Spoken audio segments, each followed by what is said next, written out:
22 ноябрьдән шәһәр транспортына код яки медотвод турында белешмә күрсәткәндә утырырга мөмкин була. Алар билет сатканда тикшерелә. Хәзер автотранспорт предприятиеләре буенча санитар рейдлар уза. Хезмәткәрләрнең вакцина ясатканмы, юкмы икәнлеге барлана. Тулырак мәгълүмат алдагы язмада. Автобус салонының һәр элементы бактерияларга каршы ритмә белән эшкәртелә. Башта юш чүпрәк белән юалар, аннары яхшылап корыталар. Һәр автобус маршрутка чыгар алдыннан шундый махсус процедура уза. Автобус проходит мойку после смены. При выезде уже производим санобработку. Аны тагын берничә тапкыр эш көне дәвамында үткәрәләр.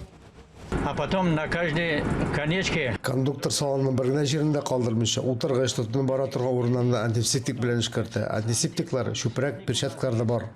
Иң мөһиме, пассажирларны зарарлау мөмкинлеген булдырмаска кирәк. Барлык персоналның 95%-тан артыгы прививка ясаткан инде. Люди, которые у нас не Вакцина ясатмаган кешеләрне без эштән читләштердек. Калган хезмәткәрләр QR-кодлар, белешмәләр һәм методводлар белән эшли. Моны хөкүмәт карары таләп итә. Дөреслеккә туры килү-килмәүне Роспотребнадзор хезмәткәрләре тикшерә. Бүген алар автобус транспорт оешмасына рейд белән килгән. Фамилияларны сайлап алып тикшерәбез. Без мондый эшне Татарстан Республикасының барлык предприятиеләре буенча уздыра башладык. Бу юлы АТПда тәртип бозулар ачыкланмаган, пассажирлар арасында алар еш теркәлә, гәрчә алардан битлек кию генә таләп ителсә дә.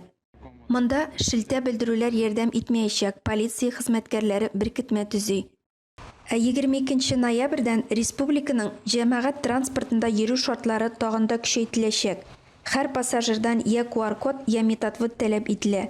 60-тан өлкәнрәк булган пассажирларның ташламалы транспорт карталарын бөтенләй туктатып торалар. действует норма. 60 яшьтән өлкәнрәкләр өчен чикләүләр гамәлдә. Алар мөһим очраклардан тыш үзләренең яшәү урыннарыннан китәргә тиеш түгел. Хәзер вакциналаштыру җиңелрәк, чөнки прививка коронавирусның авыр формасыннан коткара. Әгәр кешеләрнең 80% прививка ясатса, коллектив иммунитет булдырыла. Бу ковидка кадәр булган иркен чорга әйләнеп кайтырга мөмкинлек бирер дигән өмет уята. Ләлә Зайнуллина, Булат Шакиев, Владимир Юрков, Никита Граханцев, Татарстан яңалыклары.